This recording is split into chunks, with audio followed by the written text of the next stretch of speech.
Hey guys, so I just wanted to do a quick little speed test and camera test with the Vernee Mars phone.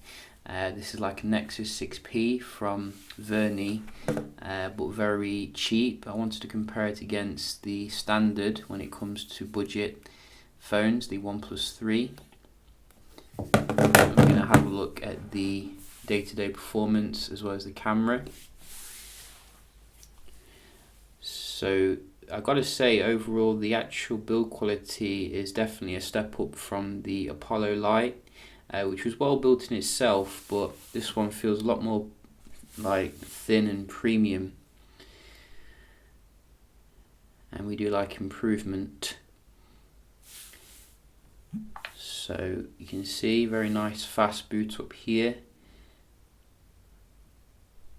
I think in terms of raw specifications, OnePlus 3 is quite beastly in comparison, but obviously specs aren't everything.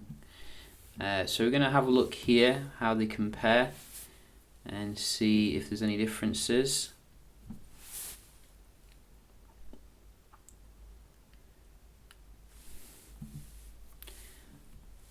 Using some day-to-day apps here. And so far it seems to be doing quite well, considering it's running the MediaTek, which I don't think is quite as high end as the one in the Apollo Lite phone, but you can see it pushes things around here very nicely. We do have some games as well. I think you get 4 gigs of RAM and obviously a Type-C connection for fast charging. Very quick for the game there. And we do have Stranger. I think the display is LCD. It doesn't seem to be quite as bright as the OnePlus 3's, but it seems reasonable enough. Wow, it's doing very well with the game loading speed on both of them. Temple Run 2.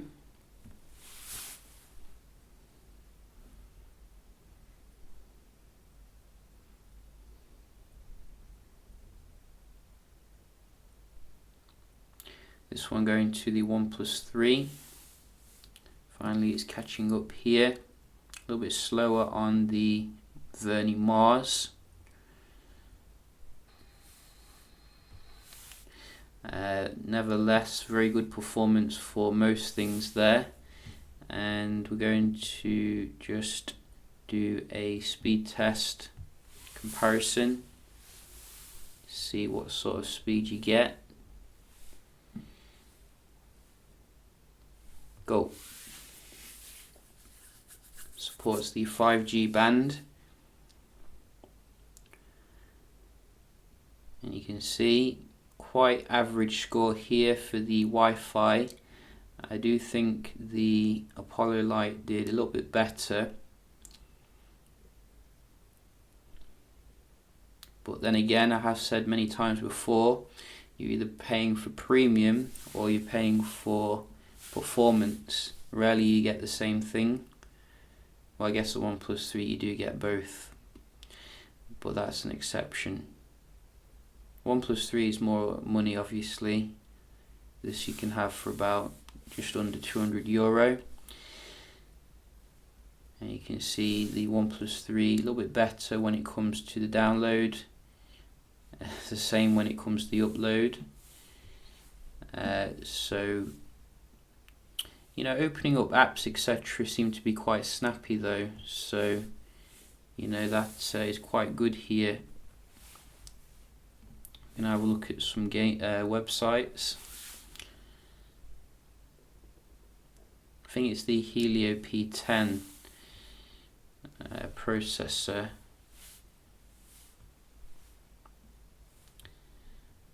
So yeah, a little bit faster on the OnePlus to do that. Daily Mail.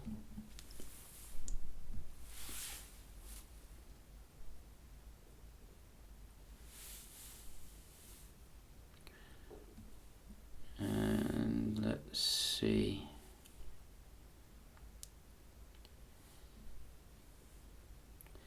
So you can see quite good load speed here for the page. I think the pictures load a bit faster on the right though. Pinch to zoom. Seems to work okay. So one more. IGN. Whoops. IGN. Go.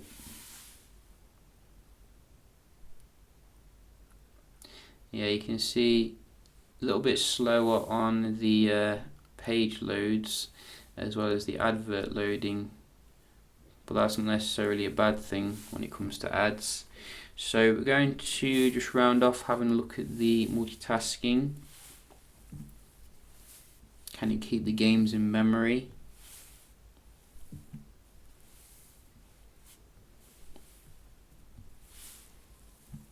And you can see the main apps kept in memory very well, no problems with that. Let's go back into the camera.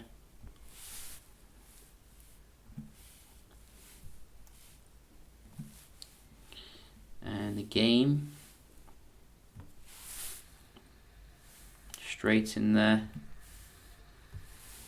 Keeping up with the 6 gig RAM OnePlus.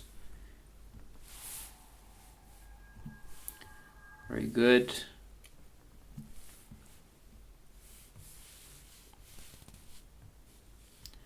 And yeah, pass, tick, tick, tick. No issues whatsoever.